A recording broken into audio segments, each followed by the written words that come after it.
হঠাৎই থামল ভোটের গতি। শিলিগুড়িতে আচমকা সমস্ত প্রচার বন্ধ করলেন বিজেপি প্রার্থী শঙ্কর ঘোষ।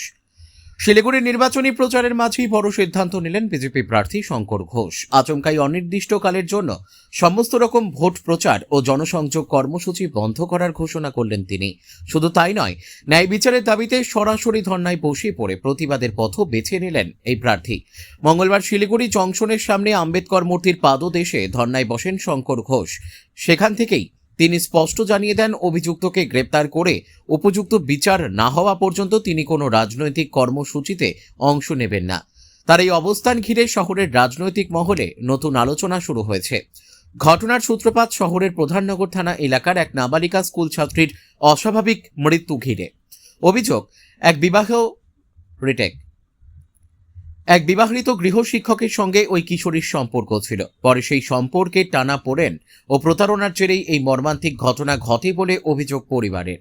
পরিবার ও স্থানীয় সূত্রে জানা যায়, অভিযুক্ত শিক্ষক আগে থেকেই বিবাহিত এবং তার সন্তানও রয়েছে। কিশোরী বিয়ের প্রস্তাব দেওয়ার পর থেকেই দুজনের মধ্যে বিবাদ চরমে ওঠে। এরপরই বাড়ি থেকে ঝুলন্ত অবস্থায় উদ্ধার হয় ওই নাবালিকার দেহ। হাসপাতালে নিয়ে গেলে চিকিৎসকরা তাকে মৃত বলে ঘোষণা করেন। ঘটনার পর এলাকায় ব্যাপক উত্তেজনা ছড়িয়ে পড়ে।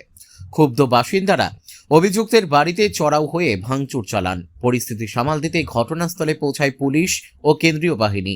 তবে ঘটনার পর থেকেই অভিযুক্ত ও তার পরিবারের সদস্যরা পলাতক বলে জানা গিয়েছে।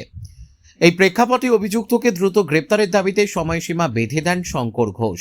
নির্দিষ্ট সময়ের মধ্যে পদক্ষেপ না হওয়ায় আন্দোলনের পথে নামেন তিনি। তার এই সিদ্ধান্তে শিলিগুড়ির ভোটের সমীকরণে নতুন মোড় আসতে পারে বলেই মনে করছে রাজনৈতিক মহল। দায়িত্ব আপনাদের গ্রেপ্তার করার, এবং এটুকু আশা রাখি আপনারা দ্রুত এই গ্রেপ্তার করবেন।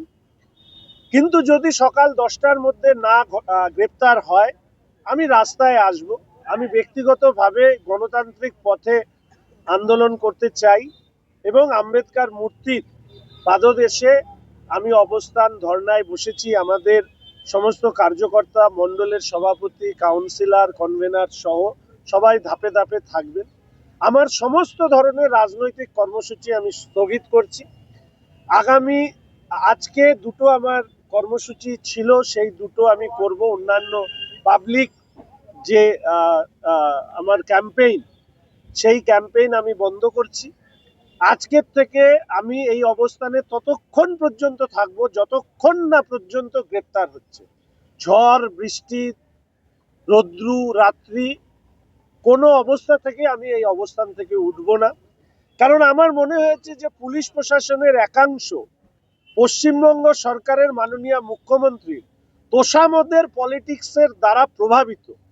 তারা এটা উপলব্ধি করেন না যে বারংবার করে এই অ্যাপিজমেন্ট পলিটিক্সের কারণে এবং অপরাধীদের সুরক্ষা দেবার কারণে এই ধরনের ঘটনা ঘটছে।